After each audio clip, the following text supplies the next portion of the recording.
사랑했었기 때문에 그랬을 것 같아요. 사랑했었기 때문에 그랬을 것 같아요. 그래서 저를 그러지 않았을까 그런 생각을 지금도 하고 있어요. 사실은. 제가 피해자라고 하지만 또 저를 만나서 행복하지 않은 것도 있을 수 있잖아요. 그쪽도 마찬가지로. 완벽한 아내가 아닐 수도 있고. 그러니까 저만 피해자라고 하기는 좀 어려운 것 같아요. 저만 피해자라고 하기는 좀 어려운 것 같아요. 아들이 엄마는 스톡홀름 증후군이다. 뭐 엄마는 전형적인 이단 교주를 섬기듯이 살았다. 그런데 요즘에 한 그 몇 달 동안에 시끌벅적했던 그 이단 교주들의 모습을 보면서 저랑 유사한 사람들을 많이 발견했어요. 안녕하세요. 서정희입니다. 저는 오늘 터닝 포인트 그리고 많은 변화를 기대하면서 저희 엄마와 나왔습니다. 네. 안녕하세요. 저 장복숙이라고 합니다. 저는 서정희 엄마인데 오늘 오은영이 선생님 뵈러 나왔습니다. 저의 속이 답답한 거 좀 풀어나왔습니다. 낭만이 아닌 비밀번호로. 얘, 뭐 먹니?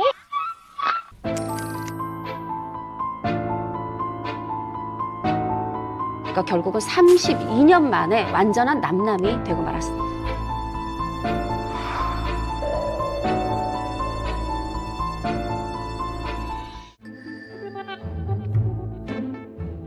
이번에 같이 이사를 하는데 엄마랑 같이 갈 거예요. 합칠 건데. 합가. 엄마가 미치려고 그러더라고.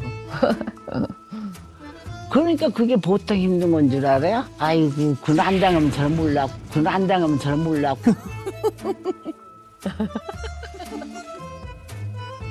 살림살이에 너무 침착해. 좀, 딴 사람 뭐냐, 웬만큼 이렇게 했으면 좋겠어, 나는.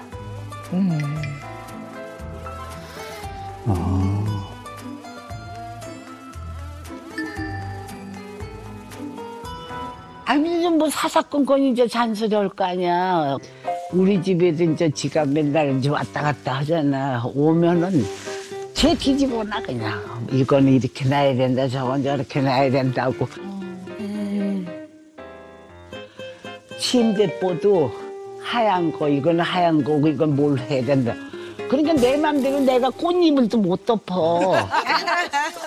아이고, 참. 아유, 중요한데. 꽃잎을. 야, 여보 이불부터 이게 이제 되면 쉽지 않은데. 제가 보기엔 별로 안 예쁜데 그런 걸 막 사서 덮고 계세요. 이게 매치가 안 된다 생각하니까 그냥 제 마음대로 바꿔버리죠. 그 위에다. 그래서 이렇게 엄마 꼭 쓰세요. 이렇게 얘기를 해요. 저는 엄마 집에 있는 작은 소품도 저기 줄자로 다 재갖고 노트에 정리하고 다녀요. 어머. 없어요, 맘대로 하는 건. 내가 맘대로 하는 건 진짜 없어. 그래서 그거 하나 고쳤으면 좋겠어. 네. 여기다 이렇게 다 적어서 다니시는 거예요? 사이즈 뭐 이러면 어머. 다 사이즈 뭐 와. 다 적어놓고 다녀요. 어머. 네. 살림이 어느 정도인 건지 너무 궁금한데, 진짜. 정말. 자, 그래서 얼마나 있을까요? 깔끔하고 스타일리시한지 사진을 준비했거든요. 보시죠. 신발장. 어머, 이 신발장이에요? 네, 저 네, 컬러별로 위에는 뭐예요? 상자로 다 상자 안에 넣는 게 어머. 있고 이거 다 정리를 이렇게 하신 거예요. 업체가 한 게 아니고 그냥 물건들 정리. 팬트리 팬트리. 컬러별로. 아, 아니 저 어떻게 수납 저 케이스도 어머, 이렇게 이거 뭐야? 있고 그릇장. 진짜. 어. 아, 나 저런 거 보면 숨 막혀. 막 조금이라도 이렇게 흐트리고 싶어. 네, 맞아요. 우와! 아니, 이건 뭐예요? 나 이거는 못 봤어. 저거는 옷장에 한 켠만 찍어놓은 건데요. 위에는 뭐예요? 옷걸이 더 이불 같은 거. 이불. 저 옷걸이에 걸린 건 뭐예요? 옷들이 다 왜요? 옷을 보통 이제 저는 이제 옷을 보면 옷이 굉장히 많잖아요. 네. 저도 엄청 많거든요. 근데 이제 그거를 그냥 걸잖아요. 그러면 사실 오래 있다가 입으려고 딱 뽑으면 다른 데는 멀쩡한데 여기 상반신 위에 여기만 옷들이 망가지거든요. 네, 그래서 여기만 뭐든지 여기가 다 망가져 있어요. 아, 우와. 저 레스토랑 아니에요? 파인다이닝이 아니고 직접 하신 거예요? 그냥 이거 인테리어 잡지가 아니고 이거 본인이 우와. 어머머머. 예, 쿠킹 스튜디오가 아닙니다. 나 같은 사람 저기 죄수로서 못 앉을 것 같아. 아니 말씀을 정말 잘하셨네요. 뭐 묻힐까봐. 그런 것도 그래. 멀쩡하고 좋잖아. 그런 거를 이 노인네들은 더 써 얼마든지. 다 자꾸만 버리라고 해서 버려 짓고 뭐 담아놓으려면 그런 그릇이 없어서 내가 쩔쩔맨다니까. 어? 새 것만 갖고 쓸 수는 없는 거고. 네. 지금 지가 성한 사람이 아니잖아요. 하여튼 간에. 그러면 좀 모든 걸 좀 편안한 마음으로 엄마한테 맡긴 건 맡기고 그냥 하게 놔두면 저도 신상이 편할 거고 나도 좀 편. 그걸 이래 다 그냥 신경을 쓸 필요가 뭐가 있냐 이거지 나는. 근데 저는 엄마를 도와드리려고 그렇게 하는 거고 그리고 또 나를 또 돌봐야 되니까 그냥 너무 힘든 거야. 시킨 대로 그러면 엄마도 좋을 텐데 또 딸도 마찬가지고 또 딸도 마찬가지고 아니 그러면 그 동주 씨 집 살림을 직접 또 해주시고 네, 어제도 제가 백화점 가서 이제 그 아크릴로 된 거 종류별로 이제 액세서리 정리하는 걸 다 샀어요. 어떤 땐 제가 환자인데도 딸 집을 뛰어가야 될 때가 있고 막 딸이 이제 어디 나갔을 때 혼자 가서 막 커튼을 하루 종일 달다가 그 다음날 이제 온몸이 부어갖고 아이고. 환자니까 아파갖고 또 그럼 우리 딸이 왜 그거 했냐고 또 야단 그러니까. 맞고 제가 인생 전반이 정말 저런 모습이었고 남들이 보면 편치 않고 불편하고 그건 아니다. 그래서 저는 인생 후반은 이제 막 살자 컨셉으로 이제 사실은 한 거예요. 그래서 제 마음대로 이제 나도 좀 편안하게 옷도 훅 벗어서 던지고 막 하는데 제가 그걸 이겨낼 수가 없는 게 더 힘든 거예요. 왜냐하면 정리가 안 돼 있으니까 그걸 바라보고 있으니까 잠도 안 오고. 스트레스 쌓이고. 네. 그래서 아파도 수술하러 가기 전에 아프면서도 시트를 갈고 정리를 다 하고 가요. 그래야 갔다 와서 퇴원하고 와서 제가 편히 쉴 수가 있으니까 가기 전 그 전 작업 그게 전후회가 굉장히 좀 피곤하다 저도 스스로 그럴 때가 있었죠. 네. 아니 뭐 사람이 이 삶을 살아가는데 개인마다 기준이 좀 다 다르죠. 그러니까 어떻게 보면 이제 살림을 굉장히 잘하시는 거죠. 굉장히 깔끔하시고 그냥 어지르는 게 더 좋다고 누가 말할 수 있겠습니까? 근데 이제 저는 조금 보면서 이렇게 마음이 되게 안타깝고 확 아팠어요 순간. 아까 옷걸이를 보면서 이걸 이렇게 걸 때 얼마나 팔이 아팠을까 이게. 되게 팔 너무 아파요. 이게 팔을 이렇게 해서 걸어야 되는데 그러면 정말 역시 선생님은 다르다. 네. 이제 키가 안 닿는데 올려져 있으니까 아침에도 막 이러다가 여기 수술한 부위가 땡기면 안 되거든요. 여기 이제 겨드랑이부터 팔을 많이 못 올리는데 순간 모르고 이렇게 애쓰다가 네. 아파갖고 주저앉아갖고 식은땀 흘리고 이렇게 네. 한참 있다가 이게 무슨 짓인가 또 뭐 혼자 이래요. 그럴 때 있었거든요. 근데 정말 아팠거든요. 근데 선생님이 그러니까 얼마나 아프셨을까 생각이 들고 오 마이 갓. 또 하나는 쭉 말씀을 들으면서 어떤 생각이 드냐면 공간 안에서 정희 씨는 과도하게 통제적이에요. 그러니까 깔끔하게 정리하는 생활에 필요한 어느 정도의 통제가 아니라 과도하게 통제적이에요.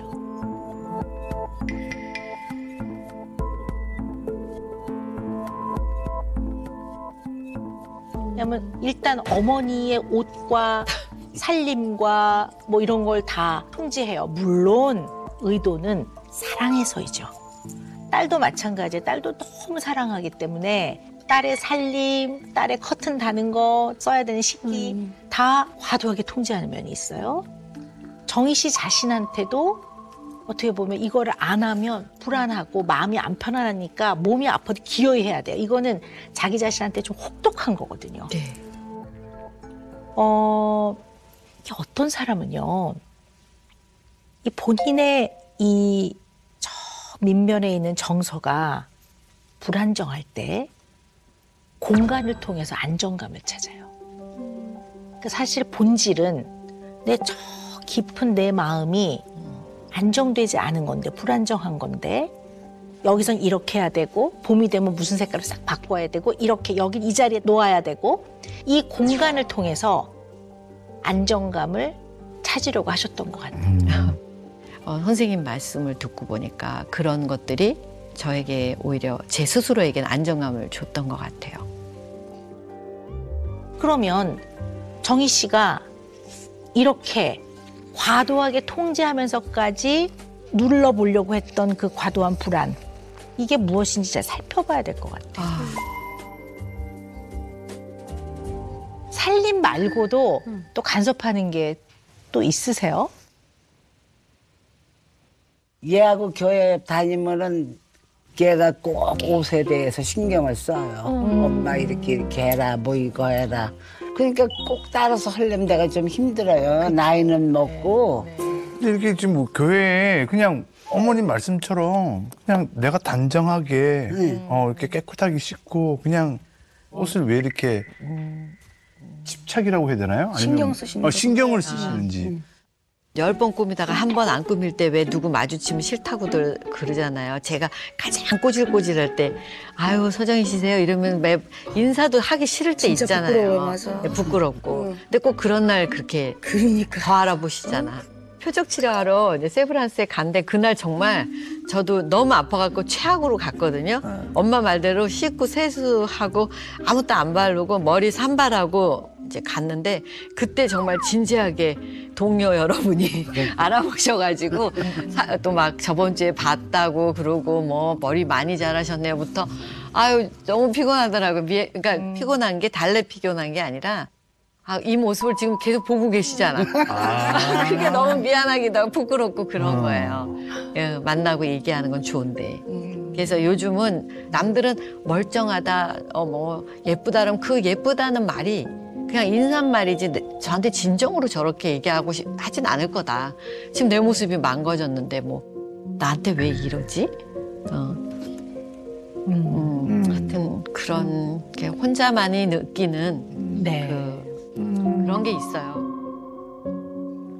TPO에 맞게 또 옷을 입는 거, 뭐 이런 건 다 센스고 좋죠. 근데 몸이 아프신데도 불구하고 그걸 다 챙겨서 트렁크를 끌고 다니시는 게 되게 굉장히 제가 안쓰러워요. 그래서 마음 한편으로는 왜 이렇게 이 소중한 본인은 안 돌볼까? 왜 이렇게 소중한 본인의 건강을 맞아요. 그게 더 중요하지 않다라고 생각을 혹시 하시나? 이런 마음이 들어서 저 굉장히 마음이 아프게 계속 듣고 있어요. 네.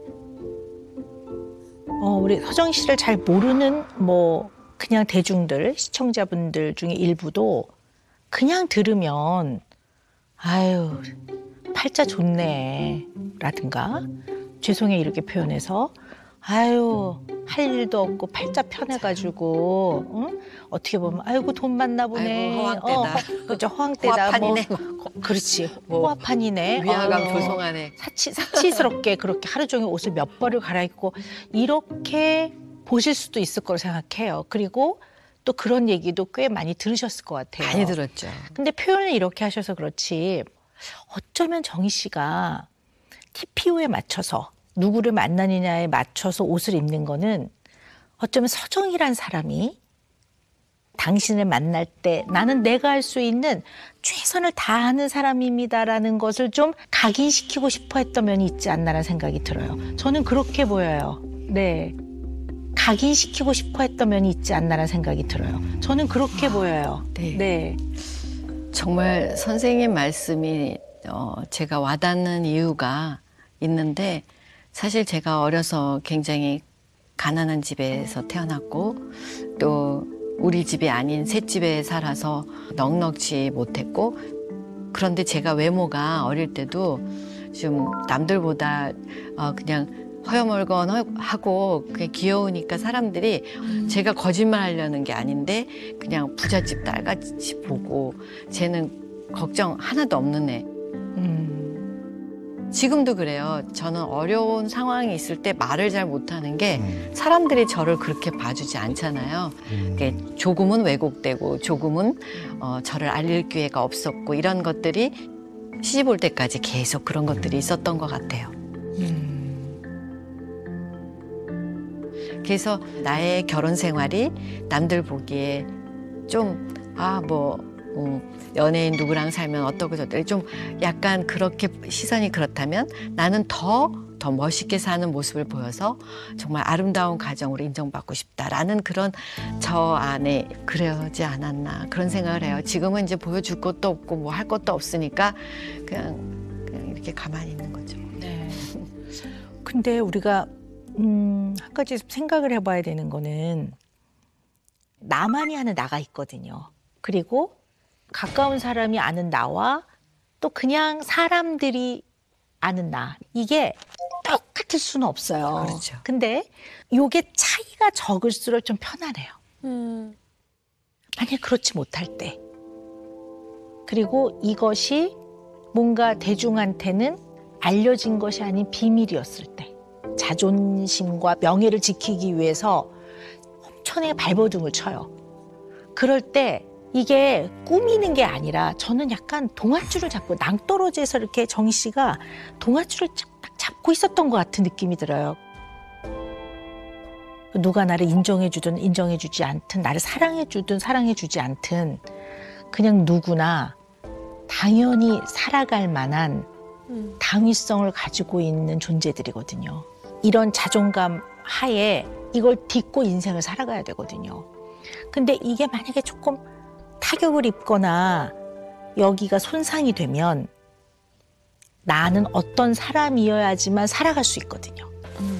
그러니까 내가 어떤 모습이어도 괜찮아가 아니라 나는 이런 모습이어야지 그래도 이거라도 내가 잡고 살아갈 수 있어가 되거든요. 저는 약간 그렇게 들려요. 그래서 이걸 잘 이해하지 못하면 결국 불안을 낮추기 위해서 잡고 있었던 동아줄은 양손의 수갑처럼 아마 정희 씨의 인생에 작용을 할 거예요.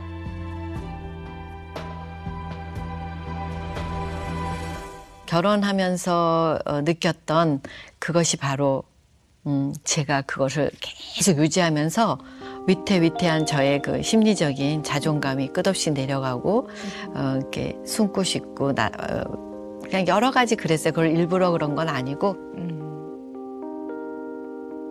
선생님 말씀대로 그 힘든 동아줄을 놓치면 죽을까 떨어질까 굉장히 위태로운 시기를 겪은 건 맞는 것 같아요. 자유로운 듯하지만 수갑이 채워져 있으면 안 자유롭잖아요. 그래서 오늘은 그 얘기를 좀 해봐야 될 것 같아요. 네. 네.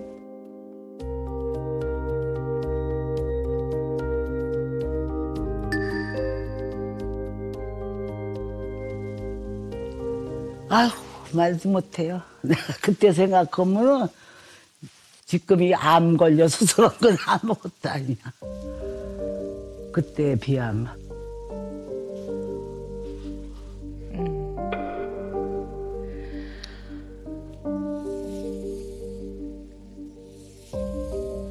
그때 그 병원에 가니까 그러더라고. 혼자 놔두면 금방 자살을 죽을 이런 장애가 와 있대요.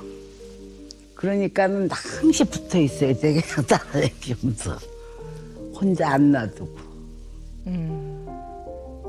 그렇게 살았어요.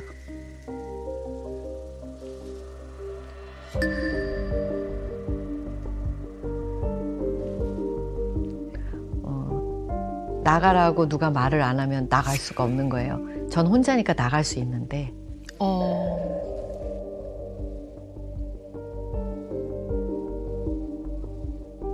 밑에 그 편의점이 있었는데 물이 떨어졌어요. 그래서 너무 목이 마른데 물을 사러 엘리베이터 2개만 내려가면 되는데 못 내려가는 거예요. 물을 사와라든지 뭔가 이렇게 뭔가 나한테 뭔가 누군가가 말을 하지 않으면 너무 무서운 거예요. 이건 내려간다는 자체가 나 혼자서 뭔가를 덥석덥석 하기가 안 될 것 같은 생각이 자꾸 나를 더 힘들게 하고. 어머나.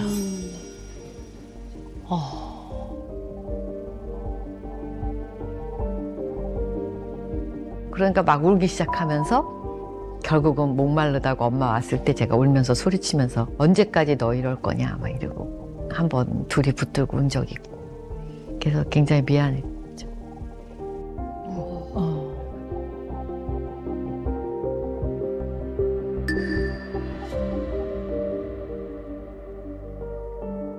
그때 당시 우리 딸이 그렇게 정말 엘리베이터에서 저기하고 질질 끌려들어가고 경찰하고 보호하고 있는데 어떻게 그렇게 조금 약해 빠진 걸 그때 나하고 둘인데 그러고 나서 집에 들어가 병원에 가서 오질 못해서 집에 무서워서 둘이서.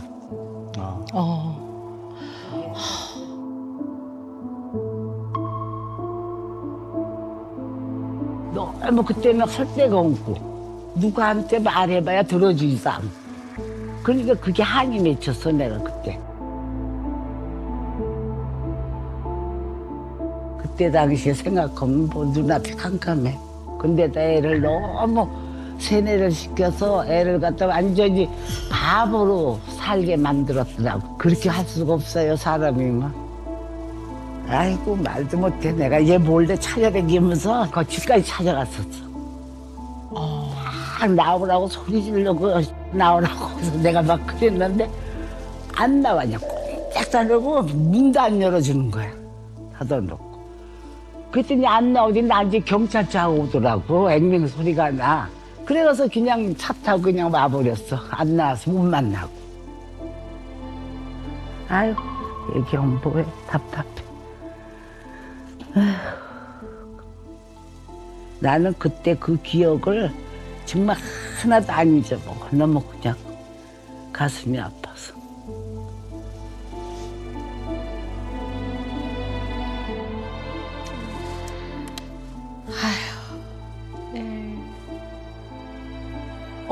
저도 정희 씨 이혼하게 된 결정적인 그 사건, 엘리베이터 사건이 네. 뉴스에 나왔어요. 네. 그래서 저도 이제 뉴스를 통해 듣고 굉장히 깜짝 놀랐죠. 네.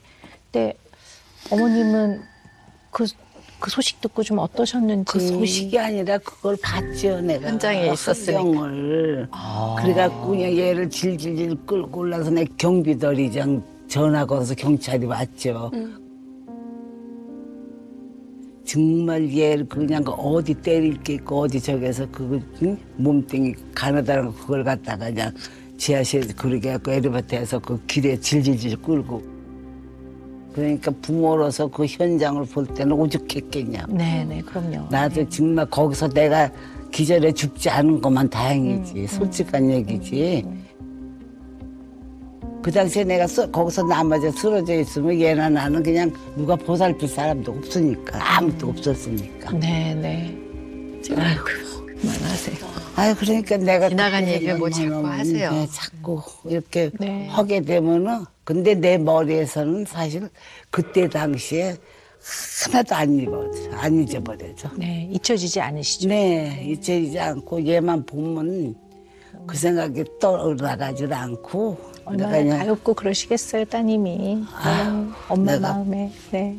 근데 남들은 그래 그렇게 힘들면 나와야지 뭐 그렇게 힘들면 헤어졌어야지 쉽게 말들을 하는데 저는 그 힘든 게 아니었어요. 힘든 것도 견딜만 했고요. 왜 이혼들을 해? 나처럼 참으면 되지. 왜 이혼을 할까? 저는 그런 생각을 많이 했던 사람이에요. 그래서 제가 이혼을 겪을 때 사실 아이들이 이제 이혼을 많이 종용하기도 하고 엄마 그렇게 이제 살면 안 돼라든지 그럴 때 남편이 원망스러운 게 아니라 아이들이 원망스럽더라고요. 남편이 원망스러운 게 아니라 아이들이 원망스럽더라고요. 왜 나한테 자꾸 이혼을 이렇게 종용을 하고 왜 그럴까? 이렇게 조용히 있으면 그냥 넘어갈 일이고 왜 이걸 이렇게 해서 자꾸 나한테 이럴까? 그럴 때 받아들이기가 너무 힘들고 그런데 상황은 제가 원하든 원치 않던 흘러가게 되었고, 그러고 나서 이제 제가 이혼한 것에 대해서 너무나 힘든 거예요. 뭐 제가 나는 왜 이혼이라는 걸 하지 않았어야 되는데 이걸 해가지고 난 이걸 왜 이렇게 힘들게 살아야 되나. 그게 더 힘들었던 것 같아요. 아니 그러니까는 그때 당시에 진짜 돈이 하나도 없었어요. 그냥 얘가 뭐 통장도 없고 뭐 아무것도 없어. 10원 하나 없이 맨몸으로 쫓겨난 거예요. 결혼 생활을 32년. 네, 30년 했는데 아무것도 없이 쫓겨나 이혼이 된 거야. 그 돈 있어 뭐 입원을 하고 뭐 할 수가 없잖아요. 둘이서. 저런.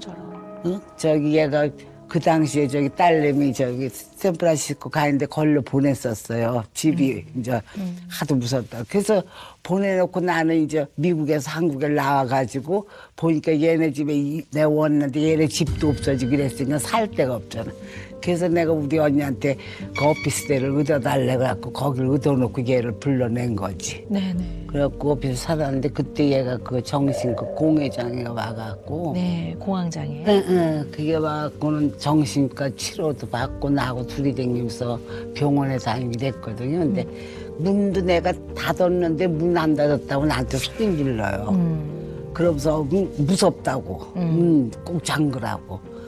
이제 이러면서 울기 시작하면 3시간, 2시간 우는 거야. 그러면 나는 거기서 어떻게 할 수가 없어. 말하면 더 하니까.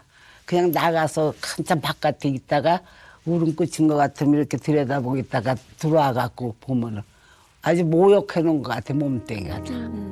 땀에 젖어가지고. 그러면 이제 그때서 이제 깨워가지고 저기 닦아내고 이제 이러면서 약을 먹여서 재우고. 네. 이거를 2년을 그렇게 반복했어요. 2년. 그러셨군요. 네. 내가 너무 속상했어.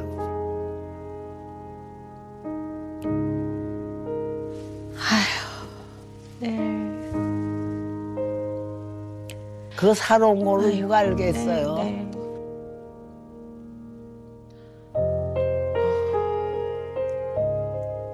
그래서 말도 못하고 얘 앞에서 내 가슴 앓이를 살아왔지만은 너무 그때 당시에 너무 힘이 들었고 안타까워서 정말 혼났어. 네. 나는 딸 하나 죽이는 줄 알았어. 네. 네. 근데 어쨌든 그 상황에서 제가 마지막에 생각한 건 남편이 힘 떨어지고 병 걸려서 늙어서 오갈 데 없으면 어떡하지? 누가 돌보지? 새로운 사랑을 찾고 새로운 사람을 만나야 되는데 만날 수가 없는 거예요. 왜냐하면 나는 기다려야 되는데 나는 그래야지 언제 돌아오면 어떡하지? 나중에 제가 남편한테 반항하면서 마지막에 울고불고 저한테 잘못했다고 빌으라고 막 다구친 적도 있고 이러거든요. 근데 그것까지도 제가 내가 왜 그랬을까? 남편이 정말 행복한 길을 찾았다면 내가 그걸 감사하게 생각하고 끝냈어야 되는데 나는 왜 마지막에 왜 나한테 미안하다 안 했다고 그걸 갖고 이렇게 속상해했지? 이런 생각이 저를 힘들게 하는 거죠. 그러다 보니까 그것이 이제 이혼이라는 것으로 다 폐기 처분되고 나의 삶이 다 흐트러지고 아무것도 없이 되고 나니까 할 수 있는 게 없더라고요. 저는 그냥 계속 마음이 되게 아프면서 지금 정 씨 얘기를 듣는데, 네. 정희 씨에게 채워져 있던 제가 아까 표현한 보이지 않는 수갑. 네. 이게 바로 결혼 생활이었네요. 네.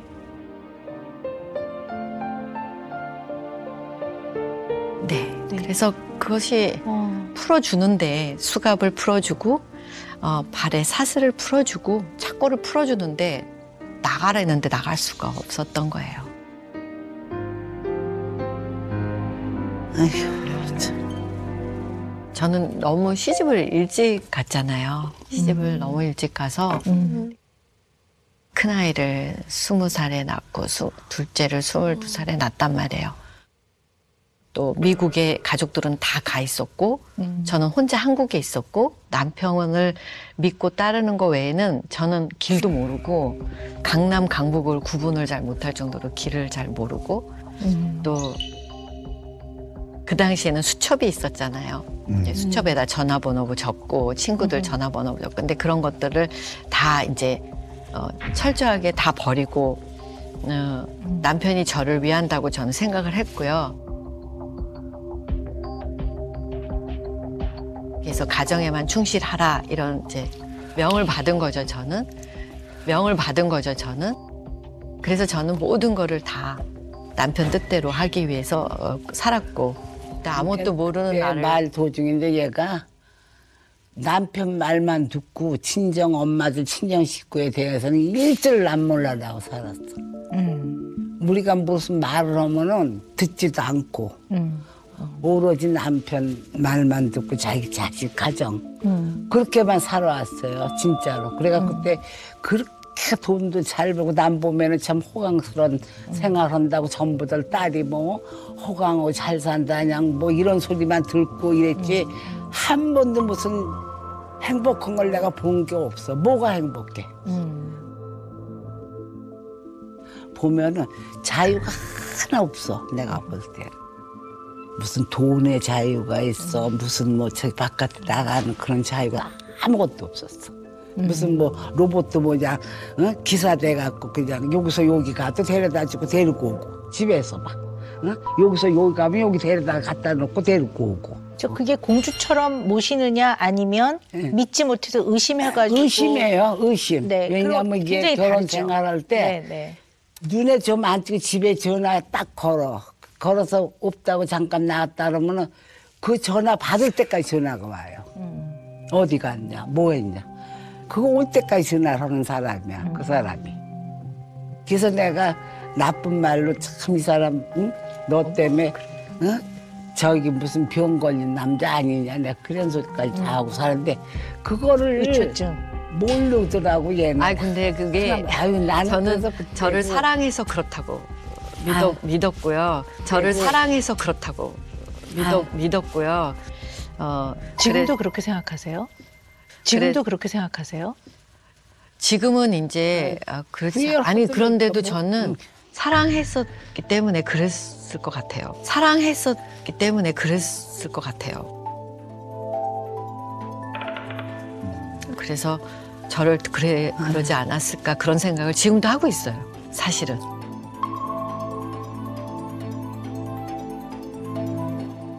우리 정희 씨,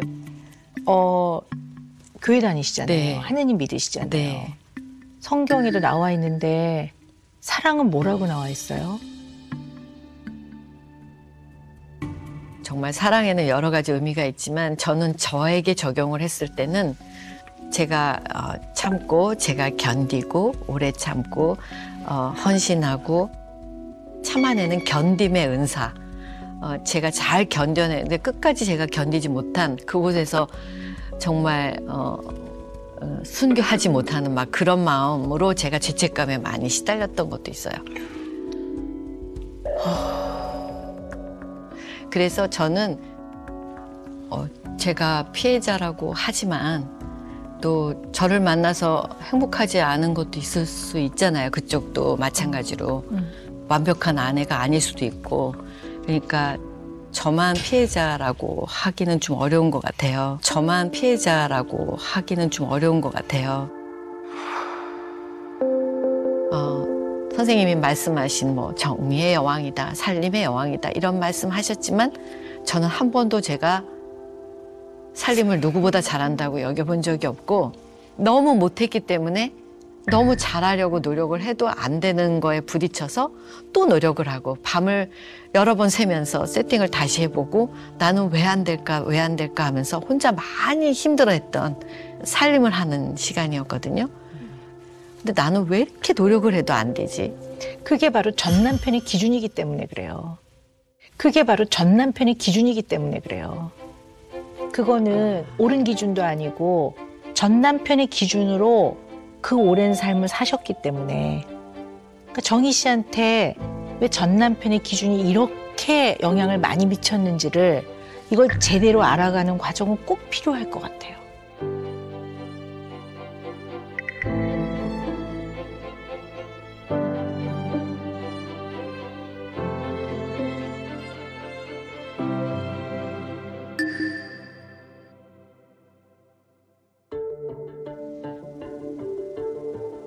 저는 남편보다 낫다는 생각을 단 한 번도 해본 적이 없어요. 나는 어떻게 하면 남편한테 잘 보일까? 어떻게 하면 남편이 나를 인정해 줄까?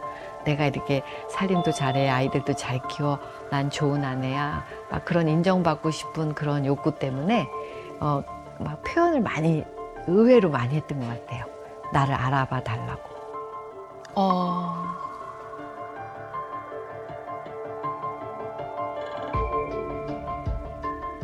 저는 제가 남편, 그다음에 아이들, 저 이렇게 순서가 그랬거든요. 조기도 좋은 거는 남편 거, 뭐 송이도 들어오면 남편 거, 좋은 거 있으면 남편 줘야 되고 애들 줘야 되고 자꾸 제가 안 먹으려고 그러는 거예요. 없어서 그러는 건 아닌데 남으면 막 부엌에서 허겁지겁 막 먹기도 하고 그랬던 것 같아요.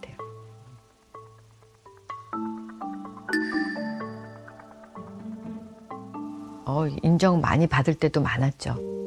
그러면 저는 하늘을 날 것 같았고 너무 좋아서 더 잘하려고 그랬고 그러다가 혼나면 한 번에 다 무너지는 거예요. 칭찬 받았던 것까지도 다 무너지고 세상의 눈보다도 더 아이들에 대한 인정보다는 남편에 대한 인정이 더 저한테는 중요했어요.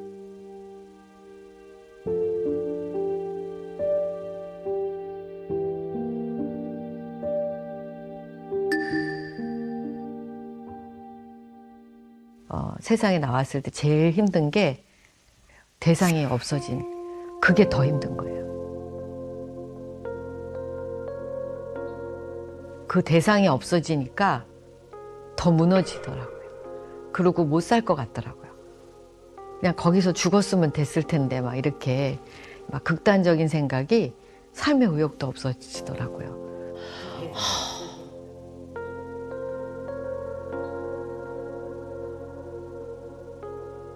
사회생활 하면서 나와가지고 적응하기가 너무 힘들었어요. 되돌아가고 싶더라고요.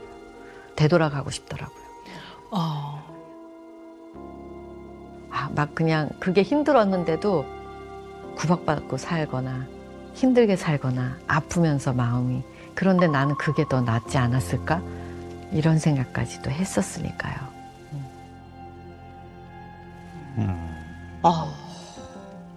그러셨군요. 네.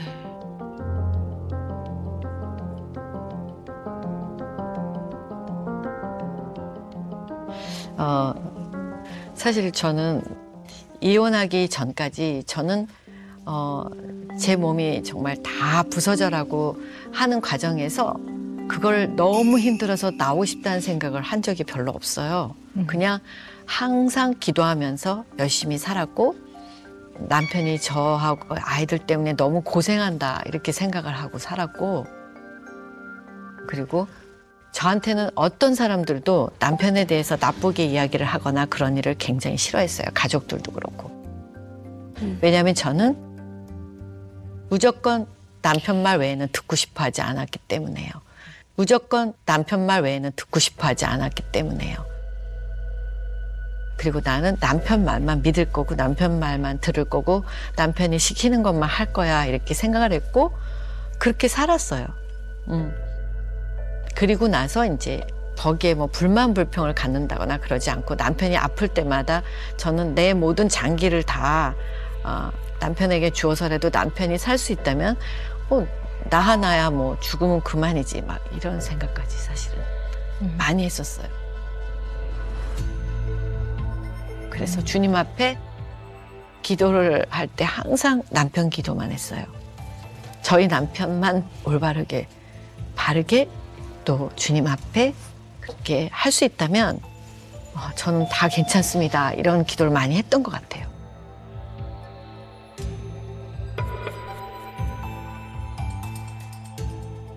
너무 너무 마음이 아파요.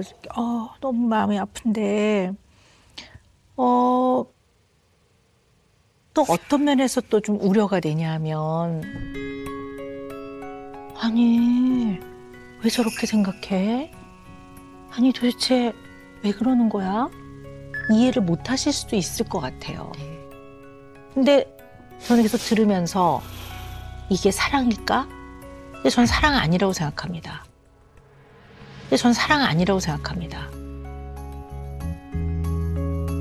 자, 그러면 이건 뭐지? 사랑 아닌데? 근데 표현은 사랑처럼 아주 극진한 사랑처럼 표현이 되네. 그럼 이건 뭘까? 이런 생각을 하면서 제가 쭉 얘기를 들었거든요. 근데 정말 조심스러운데요. 그냥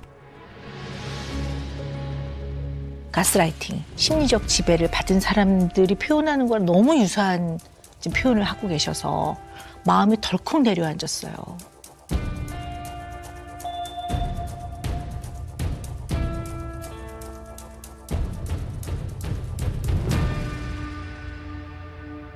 가정폭력은 단순 폭력하고는 조금 다르게요. 이게 가스라이팅을 같이 해요. 어떤 상황을 이용해서 이 상대방한테 심리적인 영향력을 행사해서 지배를 하는 걸 의미하거든요. 그래서 언제나 사랑을 딱 가지고 등판을 해요. 내가 널 사랑해서 이렇게. 널 사랑하기 때문에 널 위해서 나니까 이렇게 말해주는 거야. 이렇게 하면서 처음에는 약점 잡기를 해요. 맞아. 네, 그래서 약점을 잡아요. 왜냐하면 뭐 아이를 가만 안 두겠다라든가 네네. 뭐 내가 아이를 데리고 사라져 버리겠다든가 그렇게 약간 약점을 잡고 가장 약한 부분을 건드리죠.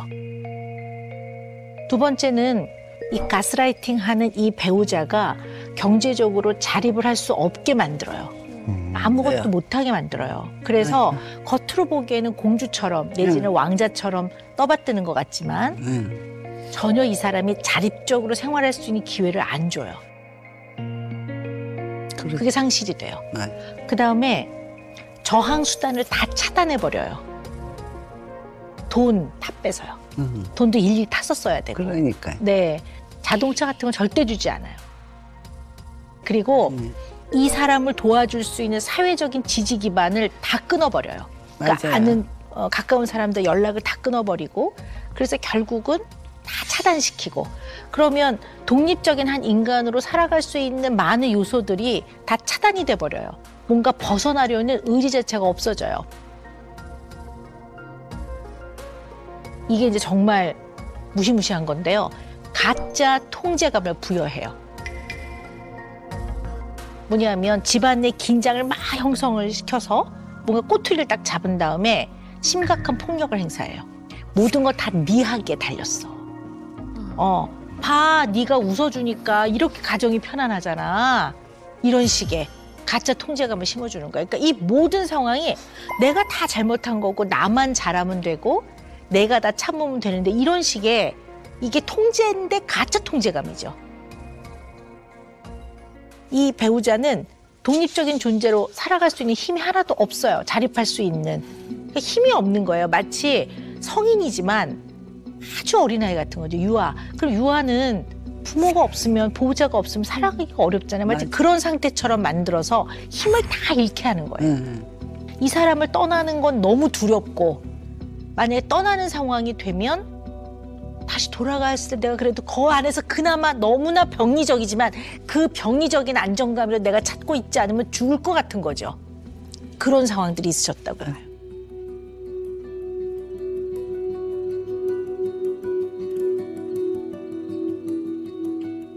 아니, 나는 지금 선생님 말씀하는 게 다 맞는 것 같아요. 왜냐하면 그렇게 얘가 살아왔고 이런 마음가짐으로 얘가 공포증이 그냥 처음에 이혼하고도 떠오른 거지. 그게 지금 선생님 말씀하신 게 다 얘하고 똑같은 그 상황이었어요. 선생님 말이 1.1핵도 틀리지 않다. 어떻게 우리 가정을 와봤나? 제가 지금 너무 심각하게 받아들였는데 저희 아들이 엄마는 스톡홀름 증후군이다. 뭐 엄마는 전형적인 이단 교주를 섬기듯이 살았다. 그런데 요즘에 한 그 몇 달 동안에 시끌벅적했던 그 이단 교주들의 모습을 보면서 저랑 유사한 사람들을 많이 발견했어요. 저는 깜짝 놀랐어요. 저는 그것이 저의 모습인지도 몰랐고 그 어둠에 있거나 그곳에 있을 때는 전혀 발견하지 못했던 그러나 나와보니까 그것이 잘못됐다는 걸 알아낸 거거든요. 저는 너무 충격적인 거죠. 아, 나도 이랬구나. 나는 전혀 몰랐구나. 아, 사람들은 어떻게 모를 수가 있어? 이렇게 이야기를 하잖아요. 정말 몰랐거든요. 제가 좋아하는 색은 만약에 핑크였는데 넌 핑크가 아니고 너는 그린을 더 좋아해. 그러면 아, 네, 나는 그린을 좋아하는구나. 이렇게 제가 생각을 하고 살았던 사람이니까. 그러다 보니까 저는 항상 제 마음에 남편이 내 눈앞에서 바람을 폈다 해서 내가 만약에 발견을 해도 남편이 이건 바람 핀 게 아니야 라고 말하면 저는 맞아요. 다 바람 핀 거 아니에요. 저는 그렇게 믿는 사람이기 때문에 그냥 그렇게 하면 혼날 일도 별로 없고 그냥 가만히 시킨 대로 하면 아무 일이 없었던 것처럼 뭔가를 제 의견이 나오면 문제가 생기니까 의견을 안 내고 그런데 저는 제가 그렇게 맹목적으로 순종하고 했던 것들이 지금 사실은 너무나 눈을 뜨고 자꾸 보게 되는 게 너무 두렵고 힘든 거예요. 그러시겠죠. 네. 19살에 그렇게 되고 지금 한갑이 넘은 거잖아요. 그럼 저는 저의 모든 삶이 다 잘못된 건가요? 그렇지는 않다고 저는 믿고 싶은 거죠. 평생을 최선을 다해 열심히 살아온 인생이기 때문에 그것을 인정하는 순간 너무나 긴 인생을 부정하는 것 같아서 다 무너지는 것 같기 때문에 그걸 받아들이기가 정말 쉽지 않을 겁니다.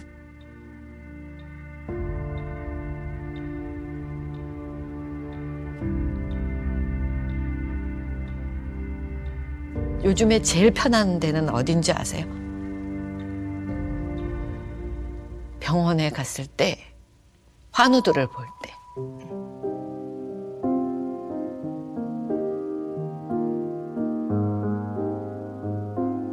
저와 똑같은 아픔을 겪고 있고 머리가 똑같이 빠졌을 때 제가 머리를 너무 아까워서 힘들어했다고 말하니까 저도 그랬어요 하고 같이 공감하고 저보다 수술을 기다리는 저는 이제 항암이 마지막이에요. 어제는 그러시더라고요. 그래서 걱정 마세요. 이제 그거 마지막 이겨내고 나면 표적 치료하면 얼마나 편한지 몰라요. 표적 치료는 치료도 아니에요. 난 100번도 하겠어요. 막 이러면서 나누는데 그것이 진정성 있고 거기서 얼마나 위로를 받는지 나도 뭔가를 할 수 있구나. 그래서 제가 환우들을 위해서 많은 세미나를 한번 용인에서 한 적이 있어요. 제가 이렇게 아팠고 이렇게 겪어냈고 이렇게 이겨내고 있다고 말하니까 수십 명이 저를 안아주더라고요. 그래서 너무 행복했어요. 네.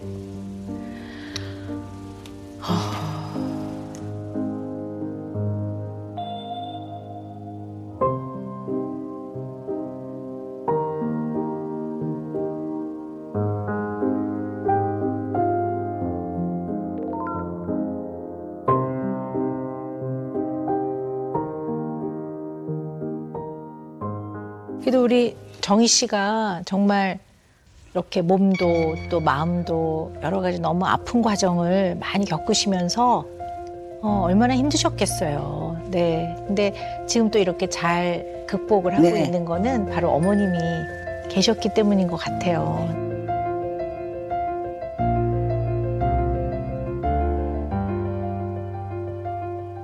제가 이렇게 만나 뵙기 전에 이제 사전에 좀 네. 문제가 굉장히 많은 거 제가 드렸었잖아요. 네. 네, 힘드셨죠? 네.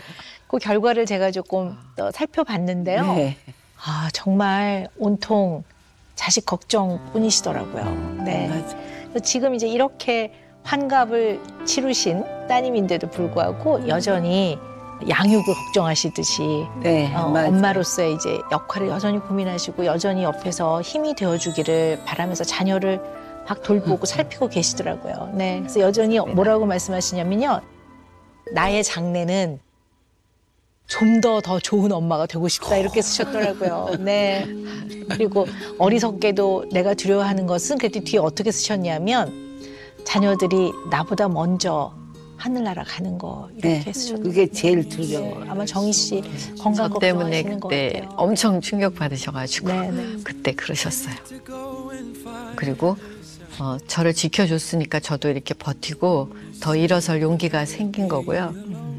이제 저도 좋은 모습 보여드리고 싶고 빨리 합해서 엄마랑 재미있게 알콩달콩 살고도 싶고 여러 가지가 지금 희망적인 생각들로 그냥 벅차고 힘들고 그래요. 두 가지 다.